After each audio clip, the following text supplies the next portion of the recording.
लग्न ठरलं? Thanks to Marathi matrimony. लग्न म्हणजे मराठी मॅट्रिमनी. विश्वासाची 26 वर्ष. लाखो सुखी दाम्पत्य. डाउनलोड करा मराठी मॅट्रिमनी. नाले सफाईची पाहणी करण्यासाठी निघालेले आहात. काय स्थिती आहे पूर्ण पावसाळा जवळ येतो नाले? ही माझी दुसरी व्हिजिट आहे आणि सकाळीच मी सगळ्या नालेसफाईच्या व्हिजिट करत असते. नालेसफाईच्या आता उषानगरचा नाला झाला आणि बाउंड्री नाला टी विभागाचा एस आणि टी विभागाच्या 2 नाल्यांची पाहणी केली. त्याच्यामध्ये जवळपास 31-37% नाल्याला गाळ जो उषानगर नाल्यामध्ये काढलेला आहे. बाकीचा त्यांनी चेक केल्यावर कळालं उर्वरित मे एंडिंगपर्यंत काढला जाईल. आणि बाउंड्री नाला ज्या ठिकाणी आहे त्या ठिकाणी सुद्धा एक जवळपास 29-30% गाळ काढलेला आहे. एक जवळपास 11,225 मेट्रिक टन गाळ आहे टोटल. त्याच्यापैकी 3,341 मेट्रिक टन गाळ काढलेलं आहे. तुम्ही जर पाहिलं तर ह्या ठिकाणी भारतीय जनता पार्टी शिवसेना यांच्या राज्यामध्ये ह्या ठिकाणी स्टँडिंग कमिटीचे चेअरमॅन श्री प्रभाकर शिंदेसाहेब,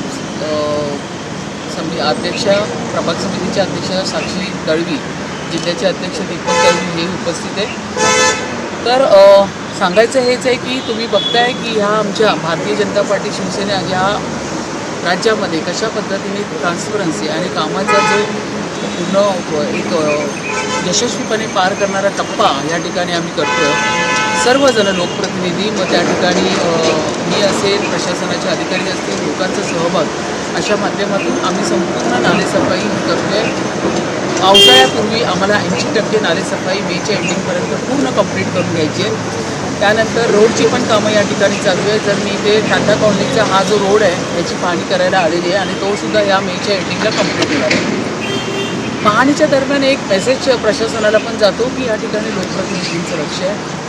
महापौर पण उतरले आहेत. मी तुम्हाला बोलले होते की मी पूर्ण मुंबईच्या रस्त्यावरती नाल्याच्या ठिकाणी जिथे जिथे कामं आहेत त्या ठिकाणी मी तुम्हाला त्या ठिकाणी दिसणार. ही दुसरी व्हिजिट आहे माझी. अशा पद्धतीने काम केल्यामुळे प्रशासनावरती पण एक अंकुश राहतो आणि कामसुद्धा चांगलं होतं. दरवर्षी नालेसफाईच्या घोटाळ्याबाबत सगळ्याचे आरोप होत असतात. यावेळी देखील सईदा खान यांनी मिठी नदीच्या गाळामध्ये डॅब्रेज मिक्स केलं जातं असे पुरावे त्या दिवशी बैठकीमध्ये सादर केले. कसं पाहताय त्याकडे? त्यांनी असा आरोप केला की तिथे अशा प्रकारचा घोटाळा सुरू आहे. ही माहिती मलाही मिळाली म्हणूनच मी मिठी नदीकडे पण जाऊन आले. आणि असं जर काय होत असेल तर त्या कॉन्ट्रॅक्टरवरती, त्याच्या कंपनीवरती पूर्ण कारवाई केली जाईल.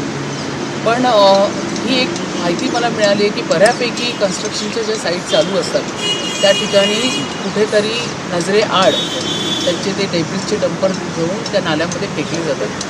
म्हणूनच आत्ताच मी प्रत्येक नाल्याच्या ठिकाणी आल्यावरती एकच बोलते की CCTV कॅमेरा कुठे आहे. हा कॅमेरा आता मला स्टँडिंग कमिटी चेअरमॅन पण या ठिकाणी उपस्थित आहेत. हा नाला कंपल्सरी आम्ही आता येणाऱ्या काळात करणार आहोत. म्हणजे अशा पद्धतीचं आपलं एक थर्ड आईज ट्रॅकिंग राहणार. त्याच्यामुळे काय होणार, अशा पद्धतीने जे कोणी काम करत असतात किंवा त्या ठिकाणी आमचे कार्यकर्ते आहेत, प्रशासनाच्या अधिकाऱ्यांना, कर्मचाऱ्यांना त्यांच्यावरती लक्ष ठेवायला सांगणार.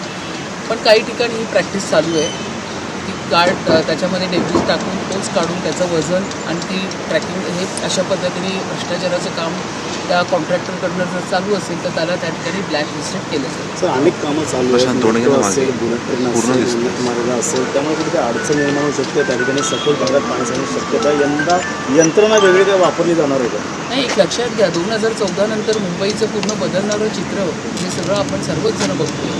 ज्या पद्धतीने इन्फ्रास्ट्रक्चरची कामं चालू आहेत मुंबईमध्ये, ती मेट्रो कनेक्टिव्हिटी असेल, MMRD असेल, PWD असेल आणि मुंबई महानगरपालिकेची रस्त्याची कामं, तर ही होणं पण गरजेचं आहे. आज तुम्ही पाहिलं तर 700 किलोमीटर मुंबईचा पूर्ण रस्ता आपण CC करायला चाललो होतो. ते मेन रोड पण असतील, आतले रोड पण असतील. आपण ज्या ठिकाणी उभे आहे तो रोडसुद्धा पहा.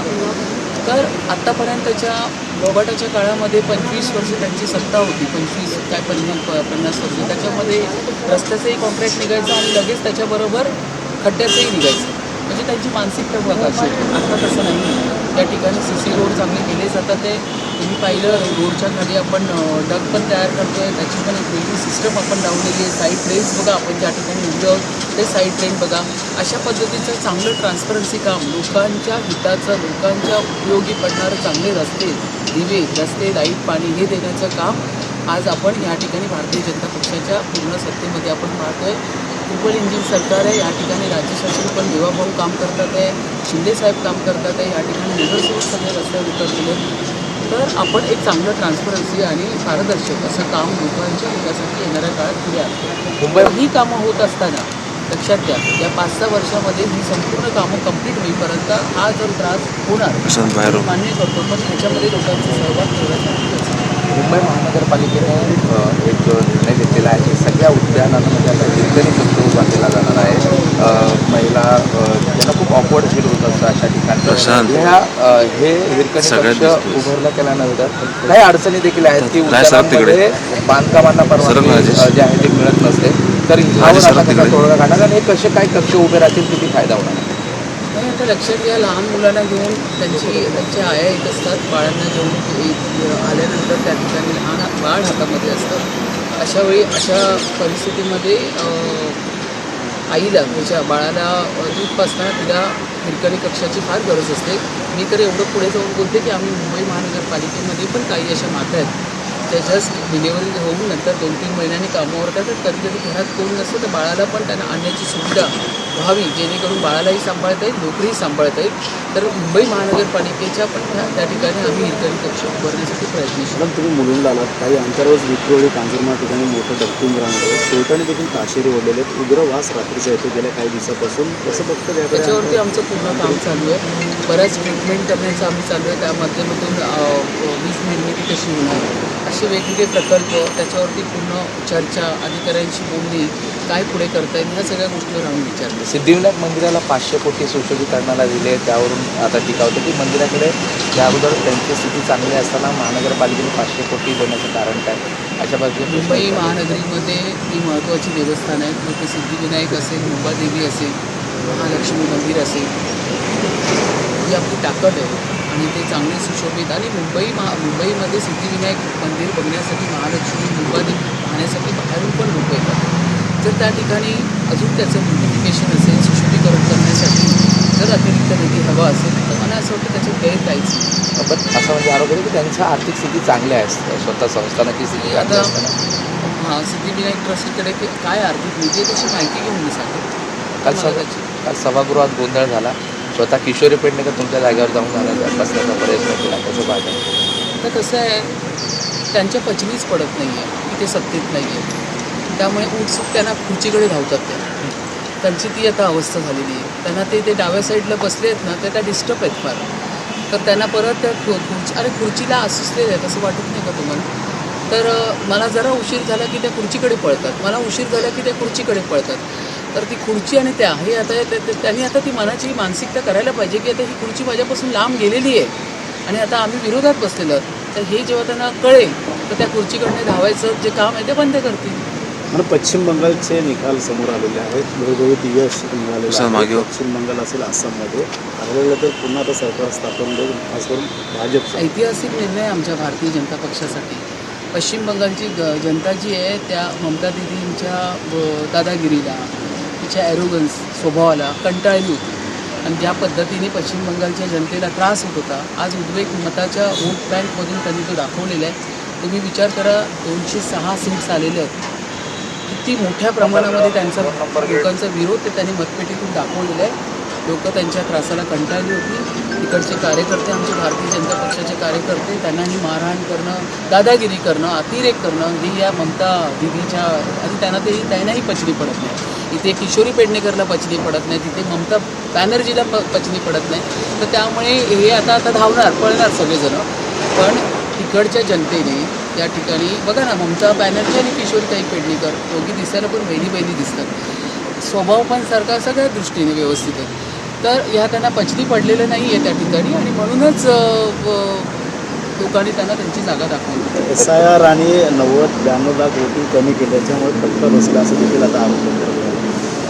आता ही SIRची जी प्रोसेस आहे, जनगणनेची प्रोसेस ही सुरू झालेली आहे. लोकांनी त्यांच्या मनाची मानसिकता तेव्हाच तयार केली. इलेक्शन्स येणार आणि हा ममता दिदींचं जे राज्य आहे त्यांना इथून या ठिकाणी हाकलून काढणार आणि भारतीय जनता पक्षाचं कमळ फुलणार हे त्या लोकांची. आता काय झालं माहिती आहे, जसं किशोरीताई त्या चेअरकडे धावतात, आता ह्यांच्याकडे काही आहे त्या SIRमुळे आम्हाला मतं नाही मिळाली, मग म्हणजे वेगवेगळी कारणं द्यायची. हार पचनी पडायला पण मन मोठं लागतं. त्यांना आता ती सवय लावायला पाहिजे. इथे किशोरीताईंनी पण लावून घेतली पाहिजे, तिथे ममता बॅनर्जींनी पण लावून घेतली. आणि बांगलादेशींचा प्रश्न होता या अगोदर मुंबईमध्ये खूप मोठ्या प्रमाणात बांगलादेशींचा प्रश्न तुम्ही असेल तुमच्या पक्षाने लावून घातलेला होता. आता ज्या ठिकाणावरून बांगलादेशची घुसखोरी मोठ्या प्रमाणात येते त्या पश्चिम बंगालमध्येच आता तुमची सत्ता आलेली आहे. याचा परिणाम मुंबईवर पाहायला मिळेल का? या बांगलादेशी बांगलादेशी घुसखोरींवरती मी आल्यापासून काम करते. आज तुम्ही जर दादर स्टेशन पाहिलं कशा पद्धतीने आपण रिकामी केलेली आहे आणि हे चालूच राहणार, हे काही थांबणार नाही आमचं. या ठिकाणी जे घुसपेट आलेले आहेत बांगलादेशी त्यांना आम्ही इथून काढण्याचं काम करणार आणि आता पश्चिम बंगालमधून पण काढण्याचं काम मोदीजी करणार. तिथे सत्ता आल्यामुळे तिथून जिथून पश्चिम बंगालमधून ही घुसखोरी मोठ्या प्रमाणात होते तर ही रोखण्यात यश येईल. आता पश्चिम बंगालमधून पण काढणार आणि मुंबई महाराष्ट्रातून पण काढणार. आता इथे मोदी सरकार आहे, देवेंद्रजी सरकार आहे, तर काय होतं ते तुम्हाला माहिती. लग्न ठरलं थँक्स टू मराठी मॅट्रिमनी. लग्न म्हणजे मराठी मॅट्रिमनी. विश्वासाची 26 वर्ष, लाखो सुखी दाम्पत्य. डाउनलोड करा मराठी मॅट्रिमनी.